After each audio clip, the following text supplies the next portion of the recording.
আমার আগের ভিডিওতে আমি তোমাদের সাথে এটা শেয়ার করেছিলাম যে আমি চিকেন পপকর্নের জায়গায় বিফ পপকর্ন তৈরি করেছি। আর তোমরা সবাই এটাকে এত পছন্দ করেছো, তাই আমি ভাবলাম এটার সম্পূর্ণ রেসিপি তোমাদের সাথে শেয়ার করি।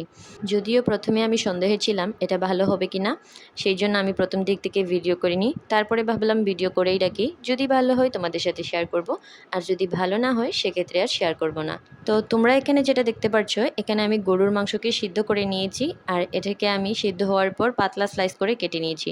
আর গরুর মাংসটাকে আমি সিদ্ধ করার সময় নুন, হলুদ, লাল মরিচের গুঁড়া আর সামান্য গরম মশলা দিয়ে সিদ্ধ করে নিয়েছি, আর এক্সট্রা কোনো মশলা ইউজ করিনি।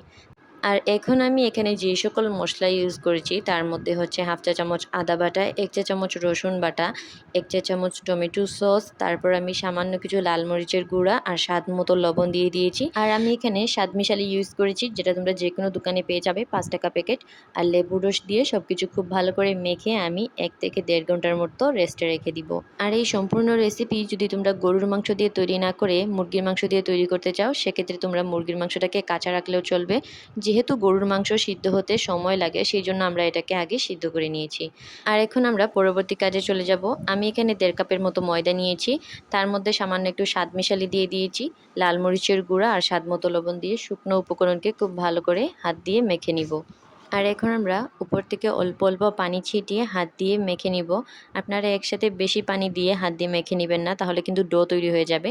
আমরা জাস্ট ময়দাটাকে অল্প একটু দোলা পাকাবো, সেই জন্য অল্প অল্প করে পানি ছিটিয়ে হাত দিয়ে খুব ভালো করে মেখে ময়দাটাকে এরকমভাবে তৈরি করে নিব, ঠিক যেরকম ভিডিওতে দেখতে পাচ্ছেন। আর এখন আমাদের ময়দাও তৈরি হয়ে গেল। এখন আমরা একটা মাংসের পিস নিব আর ময়দার মধ্যে নিয়ে খুব ভালো করে কোট করে নিব। তারপর পানির মধ্যে আলতো করে চুবিয়ে আবারও ময়দার মধ্যে খুব ভালো করে এটাকে কোট করে নিব। তারপর আমরা এটাকে এক সাইডে রেখে দেব। এরকমভাবে আমরা সবগুলো পিস তৈরি করে নিব। আর একটু ভালো করে আপনারা লক্ষ্য করলে দেখবেন কত সুন্দর করে আমি সবগুলোর গায়ে ময়দাটা কোট করে নিয়েছি।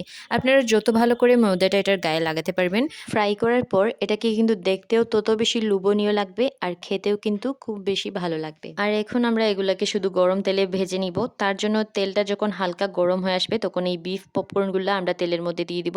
তারপর এপিট এবং ওপিট খুব ভালো করে উল্টে পাল্টে ভেজে নিব। আরেকটা জিনিস আপনারা মাথায় রাখবেন, তেলটাকে কিন্তু কখনোই হাই হিটে রাখবেন না, তাহলে কিন্তু এটা পুড়ে যাবে।